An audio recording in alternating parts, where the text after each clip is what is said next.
ay si Mrs. Gina Bornea, dating OFW from Thailand, at saka nag-cross country papunta dito sa Spain. Kamusta ka From my muna? own hometown. Yes, sa hometown, yes. Kasi, Kamusta ka bilang isang anak at pangilan ka sa magkakapatid? oh, so ang dami namin. So, ako ay galing ng Kidapawan or Nakakarating town of Antipas. Anong buhay ninyo before when you were growing up? Anong kabuhayan meron yung pamilya niyo? Nung panahon ng aking kabataan, medyo okay kasi buhay yung aking mga parents that time, at saka I belong to medyo okay. Hindi, pero sa ngalan na we need more pangangailangan na ating pamilya, kailangan din natin maghanap. Sa totoo lang, my parents is very supportive to me and to my brother and sisters. Tapos uuwi lang ako sa bahay, kukuha naman ng allowance, suporta. Ang may tulong ko lang sa kanya, ang naitutulong ko lang sa parents ko ay magtrabaho sa loob ng bahay, maghatid ng merienda sa tatay ko pag nasa farm, gano'n. Okay. Sarili nyo ang farm? Opo. Oh, wow, at least. At yung mama mo, may trabaho o Plain housekeeper. Oo, kasi madami kayo, hindi niya na kailangan lumabas, no? Kasi But before, kasi yung tatay ko ay may ano din, may mga kanlugan, mga ganun, pero noon pa yun. Panahon na pamilyado na, sisikap talaga. Totoo naman. Pero at least you are proud na you belong to this payak na pamilya at sama-sama kayong ni-raise ng mga magulang niyo sa simpleng pamamaraan, of course. So, I am very appreciated sa mga parents ko. They are very supportive. And minumulat kami in a religious way, and they are very supportive in moral, spiritual, and financial. So way back then, maliliit pa kayo, you belong really to INC. Yes. And then let's talk about dun sa kinuha mo course, kasi teacher ka eh. So is this your pinangarap na degree or any tawag dito career na gusto mong tahakin way back then, or impluwensya ng ating mga magulang o kaibigan? Sa totoo lang, my parents gusto nila na ako'y agriculture, animal husbandry ang gusto talaga ng mother ko. Pero based sa dami akong na choice noon dahil sa may mga sarili din tayong gusto na kurso, ganun. That's true. Actually, teacher is not my choice. Gusto ko sana nurse, pero natakot ako sa dugo. Pero gusto ko yung uniforme ng nurse. Hindi pa rin ako nag-successful. Na talaga ako doon na lang sa teacher. Yeah. At elementary ka, tama? O high school? Elementary ka. And you finished your degree doon sa inyo lang. Hindi ka lumuwas ng town or sa city? Lumuwas talaga ako from high school. Start na ako ng boarding house. Weekend na ako umuwi, high school pa hanggang fourth year high school. The more when I was in college, malayo na ako sa kanila. Okay. So wala bang eskwelahan na maganda para sa inyo doon sa place kung nasaan ka nakatira? Meron naman yung CFCST doon sa amin, sa Arab, sa Duruluman. Natapos ko doon ng 2 years ko. Then nag-proceed talaga ako sa Midsayap, kasi yung teacher ko sa biology nag-advise na naman na Gina, pupunta ka ng USM. No. USM, hindi ako nakaabot ng enrollment, practicum. Pumunta naman ako ng Midsayap, which is kahit isa wala akong kakilala. Midsayap naman ay Muslim, Ilonggo, mix naman ng tao. Mix ang mga locals, yes. May Muslim na din sa mga area. So, at your very early age, you became an independent person. Yeah. Ano yung mga natutunan mo dun sa maagang pagiging independente mo sa mga magulang mo? Nung kapanahonan na ako'y malayo na sa mga magulang ko, natutuhan ko na inayos ko yung sarili ko. Natuto akong magluto, maglinis, maglaba, ganun na din sa amin, sa pamilya. Pero the more na malayo ako, lagi ko kasing ini-imagine yung mga advice ng tatay ko, nanay ko, na i-apply ko sa sarili ko. And you were not tempted to boyfriend kasi of course you are away from home and then you are alone. Pwede kang magloko if you want. No, Hindi talaga. No. Actually, I have admirers, I have some suitors, manliligaw, pero natakot lang talaga ako kasi sabi ng tatay ko, once magkamali ka sa step mong ganyan na na makipagrelasyon, once na failure ka, the more nakawawa ka. And you will not pursue your career. That will be the punishment kapag nagkamali ka. Ayoko kasi talaga na lagi kong naisip no na pag ma-in love ka, ma-lose of control ka sa sarili mo, I don't want that you will become a single mother. Yun lagi ang nasa isip ko na tinutukoy ng tatay mo. At saka, i-concentrate mo ang sarili mo i-concentrate mo ang sarili mo sa pag-aaral sa church. So you mean you're saying to us that during your college, you don't have boyfriend? May mga manliligaw din ako talaga, pero latest na ako nagka-boyfriend. You wanna finish your degree. Okay. Kasi lagi kong, in my mind, lagi kong sinasariwa sa isip ko at harap ko ang tatay ko na laging nag-advise na lang all the time. Alam mo, it helps a lot sa ating mga independent.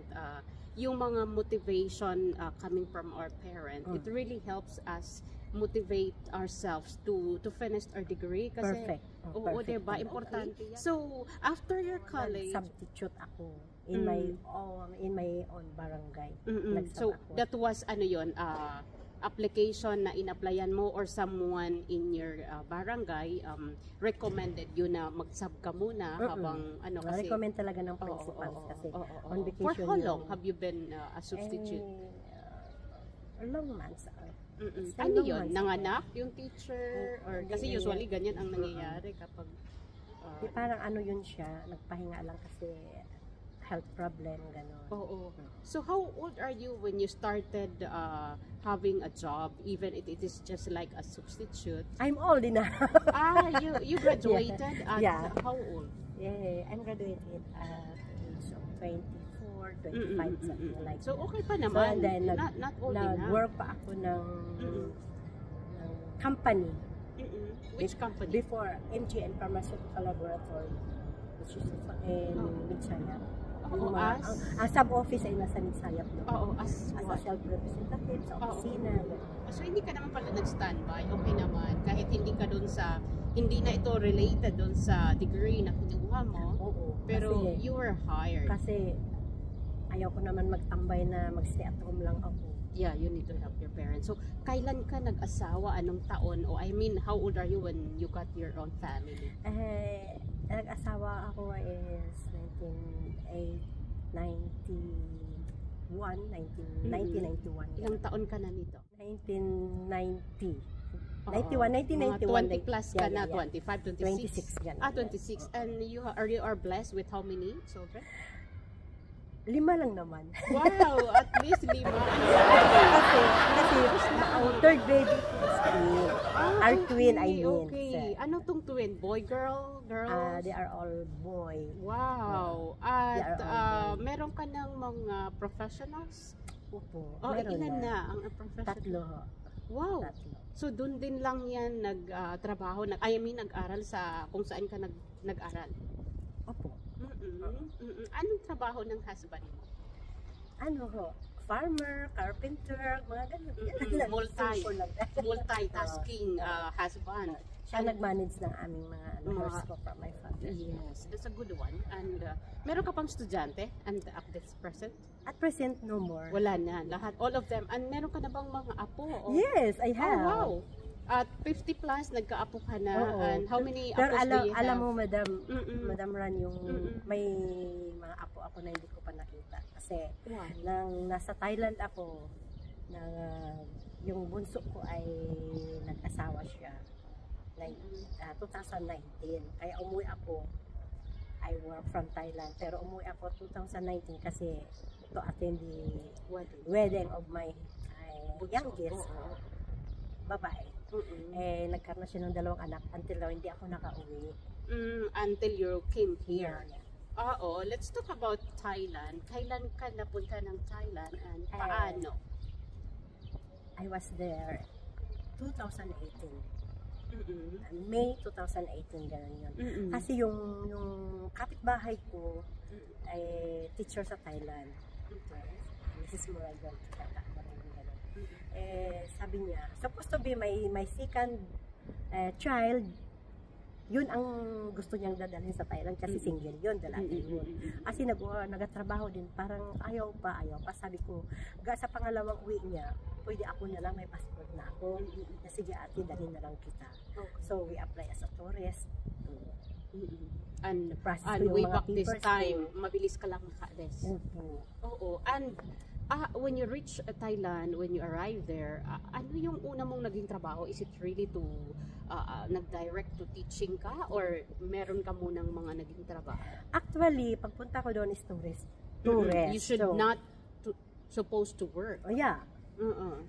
But because of the school has need to hire teachers. So nagtambay ako ng 3 days.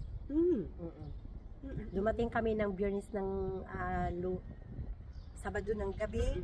Nagsamba ako ng Sunday. Pagka Monday, pumunta na ako dun sa area sa lugar na ang layo ng biyahe ko. It's almost 5 hours. By public transport? By van. Is it easy or hard for Filipino foreigner teachers to that country to get hired? Before, medyo easy lang. Medyo easy lang kasi they are not too very strict compare it now. Yeah. So, kasi noon, pwede ka mag-teach doon na kahit hindi ka education graduate. Pero sa ngayon, as long na able ka to speak and handle the class. As long as you can handle the class, you can speak English, you are good management in classroom, like that, you can teach.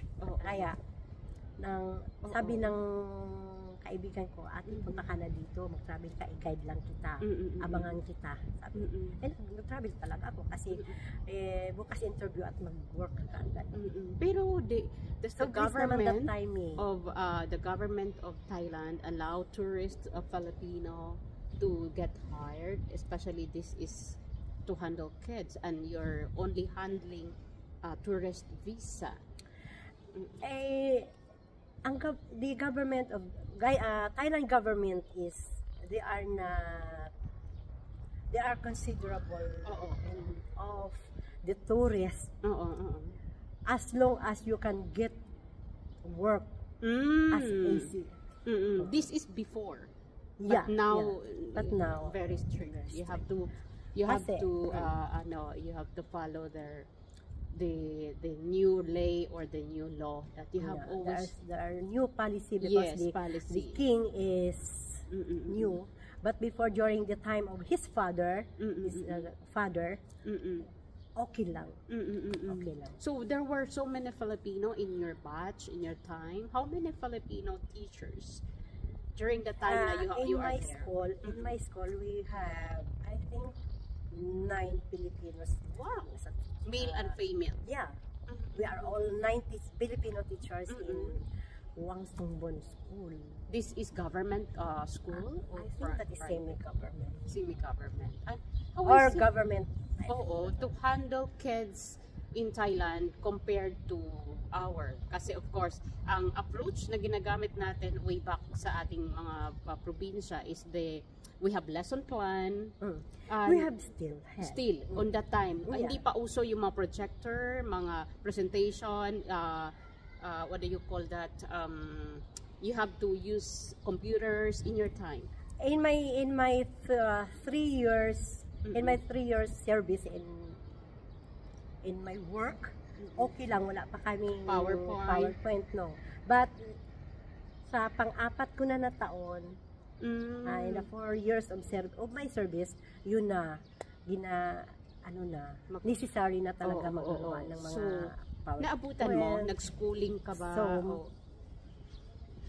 Seminars to how to handle this PowerPoint? Sa mga Filipino teachers doon sa aming school, they are not so very strict that time. We are not pressured to handle the PowerPoint, yeah. the computers. But the last Generation, yung the last last batch. generation, Mm-mm. yes, they are very strict.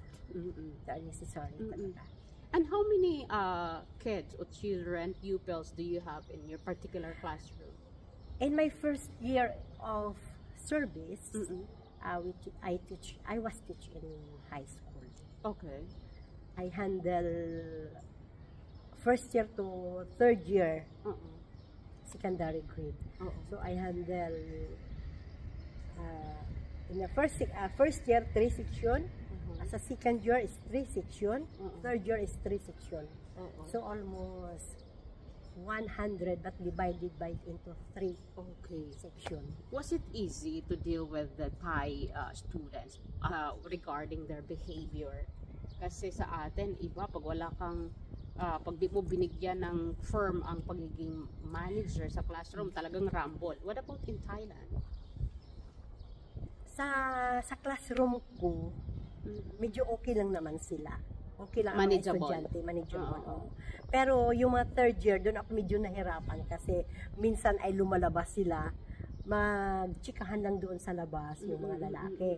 Pero pag tawagin ko yan, makita ng principal, pinapalo talaga yan. Ang Oo. principal ninyo is local, taga Thailand. Si, Ay, may palo sila may doon palo, talaga. ay grabe magpalo. Ah, okay. Grabe. Hindi ito sa atin Yung ano applicable. pa, yung stick na uway. Yes, yung uway yes, sa atin, ratan. Oo, ratan, oo. grabe. Ang lalaki pa. Oo. Yung mga bata nga pagpaluin, nagaganyan Oh, sila. really? Oh, grabe. Sa atin, yung liparan No, lang ng mga pwede. chalk, eraser. No, Wala pwede sa atin yan sa, yung, palo talaga ng ratan doon. Oh, so that is yung mga, their, mga Thai talaga. teacher. Oo, But Thais. kami na mga Pilipino, hindi Oo. pwede Oo, kasi oo, oo. mahirap na. Totoo. Mahirap na.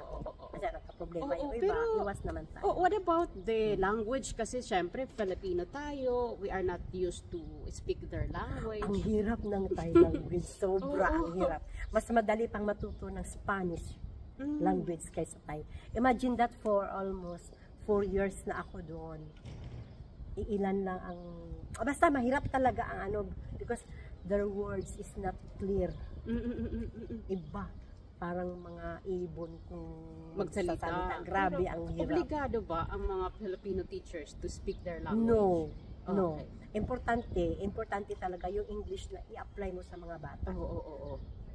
Yan And lang how are talaga. they as learners? Are they, kasi sa atin, ang bilis matuto ng mga bata kasi knowing that from nursery, kinder, meron nating mga English plays. Yeah. What about there? Very hard. Oh. Very hard because they are Late late sila, to late. adapt The English language. Oo. Kahit na Oo. yung mga teacher kasama namin, Oo. hindi din marunong. Oo. Ilan lang talaga. Oo. Ilan lang Pero talaga. if you recall your teaching career doon, mga ilang buwan mo nasasabi na maybe my students are learning. Siyempre, you could always ask yourself by your own. Yeah. Oo, paano mo nararamdaman na ang estudyante mo ay natututo sa'yo? 3 months. 3 months talaga. Imagine that even high school na sila, ang i-apply mo ay basic English na yung English natin sa elementary grade sa Oo. Pilipinas, yun ang i-apply mo sa first year, second year, third year. Oh, Basic very talaga. late sila. Hindi mo ma-apply yung pang high school, college Na na level. no. Oo. Lalong hindi makaintindi. Oo. Sa Mahirap anong din. academic subject sila mas magaling? Exactly sa Thai subject nila. Pero meron pa Kasi- tayong mga math, ganyan. Meron. Okay din sila sa mga ganun. Okay, bright sila sa math. Pero ang medium of instruction is in Thai, Thai. hindi sa English. Thai. So anong mga subject? Pero kung Oo. kung English talaga yung ang instruction mo ay English. English. Pero ibigay mo yung exam na very easy. Very easy. Oo, yung Matching very easy type, level. oo. Oo. Multiple Spelling, choice. multiple choice. Yes. Huwag ka nang mag-sentence dyan. Oo. Grammar, Grammar. mahirapan sila. Mahirapan na sila. Sa sentence naman, pwede pa, pero huwag mo silang biglain. Kahit na high school. So, So, nahirapan din, nahirapan ka din magturo sa kanila. Totoo. Pero, because of dedicated din ako sa pagtuturo, Nakuha mo. nakuha. Pero being a teacher, when it comes to respect to the teachers, how are they? They are Thai student or Thai people is very kind and respectful. Okay, They are very so giver. mm-mm. Giver. Oo, at least hindi naman kayo napupuli ng mga teachers knowing that you are not the locals, foreigner lang kayo dun sa place na Hindi, yun. So kasi- you are being respected by the students. Really. Mhm. Really, because matatakotin din sila sa mga teacher. Okay. Kaya nga, yun ang word na respectable. Oo, respectable sila. And so with the Sila. parents, Respectful. okay din ang parents Oo, makideal Kasi, sa inyo. oo, kasi ma'am, nung Oo. nag-teach ako ng 1 year sa high school, Oh, yeah. that time naman, pagkatapos noon, summertime, nangangailangan ng teacher doon sa sa elementary. Mm-mm. Kaya I prefer to transfer in elementary kasi may extra income na tutorial. Oh yeah, I agree with you. Oo. Kasi sabi ko, need another income, additional income. And it is paid per head. And ang school nito ay hindi na Hindi makikialam. makialam. That is yours. Oo. So, what's a good idea? That's a good idea na pinayagan ka ng administration. Kinausap ko tayo ang principal. And where did you do your tutorial? Is it at home? No, after class. Within the class? Doon ka sa classroom? Because the dismissal time is alas 3. So, mag-plug retreat. After that, babalik sa room. Oo. 1 hour lang naman eh. 1 hour lang Yes, naman. 1 hour. Wow. Kaya, nami-miss ko talaga yung work ko doon eh. Sa Thailand naman, ang galing ng mga teacher doon. Kapag masipag ka lang. Totoo. At saka, tatanggap ka lang ng mga tutorial. Isa din yun na the more na ma-inspire ka. Yes.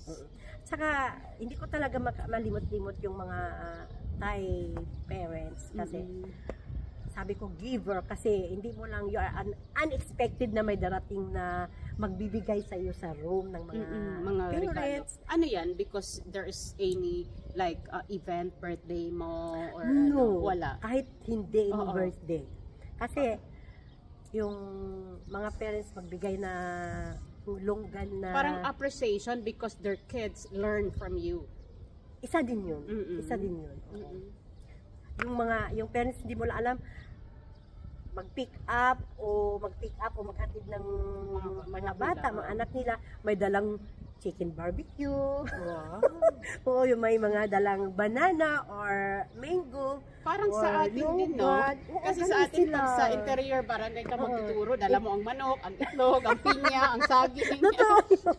Naalala ko yun during elementary grade ako. Ganun eh. Madami tayong take home. Tapos, kahit na mahiya ka man din, pero tanggapin mo kasi dinala sa room. Ang ganda, ang bait nila. Yeah, so memorable sa iyo ang ay, grabe mo. Sometimes I said, halos gusto kong bumalik at magbakasyon ng Thailand. Pwede ka pa. Ang sarap ng mga pagkain, ang mga bilihin, ang mga damit, ang gaganda. Not like here, ang pasyon dito ay yung mga pang winter dress, pang summer hindi na. Sa Asian country sa atin naman ay sanay na tayo at sawa na tayo doon. So dito naman tayo, compare lang, yung comparison mo lang na you are here, dun sa dati mong bansa na pinuntahan. Ano yung mga nagustuhan mo dito at inaayawan? Dun muna sa mga nagustuhan. Ang nagustuhan ko talaga dito, I'm not really expected at hindi ako nag-dream na makapunta ako ng Spain. Wala talaga yan sa kukuti ko na mapunta ako ng Spain. But anyway, God's permit me to come here. So, andito na ako ngayon. Dito naman ay nagustuhan ko dito kasi na-experience ko talaga yung gusto kong mangyari sa buhay ko, na maranasan ko yung winter. Kasi walang winter sa Thailand. Oo. Yung snow. Same climate sa atin. Yung snow. Tapos, what about the locals of people here, Spain? Mabait naman ang mga tao dito sa Spain, sa mga employer natin. Mas okay pa nga dito kasi anytime na ayaw mo na, gusto mo umalis. May freedom. May freedom. Tsaka yung mga employer naman dito, marespeto din sa mga helper nila. Yeah, totoo yan. Kasi pag ayaw mo na, i-give way ka talaga, let go. Kasi they don't, they understand your happiness kapag hindi ka na happy sa kanila. Ang ganda ng, noon sabi ko, natakot kasi yung mga parang royal people, no? Yeah. Oo. Pero kung dito ka na pala, okay lang sila. Okay lang, ang ganda dito. Oo. Ano yung mga inaayawan mo kung meron? Yung mga In general, yes. Ay, asa ngayon parang wala pa man din ako masasabi na. Kasi short term ka pa lang. Short term pa ako. Pero sa ano ko lang talaga, may mga ano yan? Sa kabayan? sa literacy about kabayan natin, kahit saan namang bansa, kahit sa atin naman, andyan talaga lagi yung pag-iingat. Mag-ingat talaga tayo sa ating mga kabayan. Kasi minsan, madismaya tayo na akala mo ay tulungan ka, i-bring up ka, i-bring down ka. I-bring down ka pala. Oo, meron mga ganun. May mga ganun. Yun ang ayaw kong mangyari sa buhay. Na-experience ko yan. Kaya agree ako sa'yo. I experienced that here, dito. I was been discriminated. Yun ang pinakaayaw ko at kinatatakutan ko na mangyari. Wag naman po sana. Oo. Pero I think, because you belong to INC, marami kang family dito. Yung sa church mo pa lang is a big family of yours. So I'm so grateful na INC ako. Kasi kahit saan kami pupunta, wala kang kakilala, wala kang pamilya, pupunta ka na sa aming church. Kapag mabait ka lang, mabuting tao ka lang, good record ka lang, hindi ka pababayaan. Yayakapin ka na. And that's what you feel now. Dahil welcome ka ng bonggang-bongga ng iyong mga ka-churchmates. In the absence of my family, andito naman yung mga ka-churchmates. That's true. Sila yung magbo-boast ng mga yung kahinaan dahil wala kang at saka sobrang pasalamat ko din sa nagtulong sa amin na napunta dito. Kaya yung mag-asawa nga si Jenny. Na doon ka nakatira? Opo. Kasi before than that, when I was kay there, Anthony and Sian. So silang nauna dito, silang nauna. And kabilong mo pa sila sa INC? Yeah. So nandyan sila ngayon? Wala po, nasa bahay. Ba't di sila nag-church? Kasi may 2 araw Sabado at Linggo, kahapon si Antonio nagsamba at saka yung misis niya kanina pero umuwi. Any message to our kabayan na gusto mong ipayo dun sa mga naranasan mong journey from Thailand to Spain? Mensahe mo.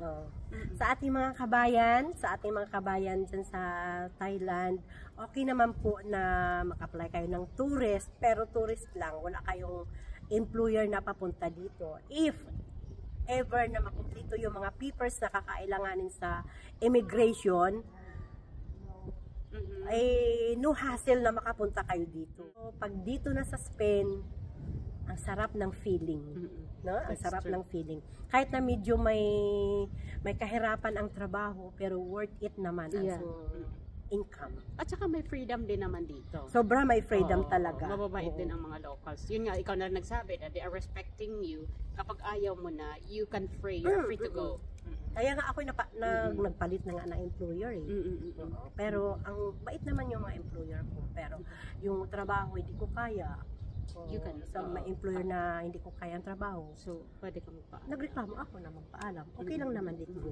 Ang ganda dito. Ang kagandahan lang dito is, yun yung mga nararamdaman natin na hindi kaya natin ang trabaho. Kailangan mo mag-abiso. 15 days. Yeah. Ginawa ko yun 15 days before I leave. Nag-abiso talaga ako. Okay lang. Shout out sa pamilya mo, sa mga anak mo, sa asawa mo, baka mapanood nila ito. Kasi send ko sa'yo ang link. Shout out sa asawa ko, si Jerry. Continue manage lang yung ating farm, yung ating mga kami sa isa't isa. Lalo na yung aking mga anak, hindi na din sila together. Kasi yung aking panganay nasa Manila, Kuya James, ayan, tiis ka lang, ituloy mo yung pag-apply mo, pag-aantay, time comes, kasi naano yun siya, na-denied siya sa US visa niya. But still, continue nag-a-apply kasi yung dalawa niyang brother na twin, yun talaga nag-pursige na dapat si kuya makaalis. Nasaan ang twin? Ang twin ay kararating lang niya galing ng California. Tapos yung isang si Jade ay umuwi ng Pilipinas kasi mag-renew din ng visa. Oh, nasa iba't ibang bansa din pala kayo. Tapos yung isang twin naman niya si Jake nasa California pa din. Wow. And they are still single? Si Jake ay single, tapos si Jade ay may asawa na. Boxer kasi yung dalawa. Ah, okay. Pride Pinoy, pride of of your province. So, Ano yun? okay lang yan, may virtual tayo, may gadgets tayo, may internet. You can, kahit watak-watak kayo by this technology. Malambing naman tong mga anak ko laging nagtatawag, lagi kami nagtatawagan, may group chat kami. So, sobrang saya ko na marinig na I miss you mama, I love you mama. Oo. Sa mga anak ni Miss Gina, don't worry, secured po siya dito. Nandito ang ating mga kababayan na yayakap sa kanya. Ayan, kaya huwag kayong mag-alala. Okay, dito naman yung aking anak na babae Nandito? Kasama ko din. Kasama ko din. Nasaan siya ngayon? Nasa church siya pero lumabas sila nag-cafe. Sabay kayo Oo, sabay kami galing ng Thailand. Okay. Si Ito yung Cherry. single pa. Opo. Siya, Si Kuya yung panganay single, yung si Cherry pangalawa single, yung isang kambal si G single at yun tatlo sila. Anong oras ang break mo mamaya hapon? Kasi mag-attend kami ng church, magkapisana tayo. May oras ka pa mamaya? Thank you na lang sa kape. Oo. Kasi pareho tayong busy. Yun na nga eh, mag-church kami. Habol kami ni Mama. Pero mag-church kami. Pero gusto kitang imbitahin ulit mamaya. Mag-church sana. Mag-ano tayo, kape sana. I-treat kita. Anong mga oras meron? Pero ako, may duty ako ng alas 6 sa matandang inaalagaan. Wow naman. Pero thank you sa panaya. Thank you so much sa paunlak. Thank you, Madam Ram. Hindi ko talaga inaasahan na I'm one of the part of your vlog na dito, Panayam. Yes. Vlog ka, Panayam tayo. Yes. And thank you din sa paunlak. Bye. Bye-bye.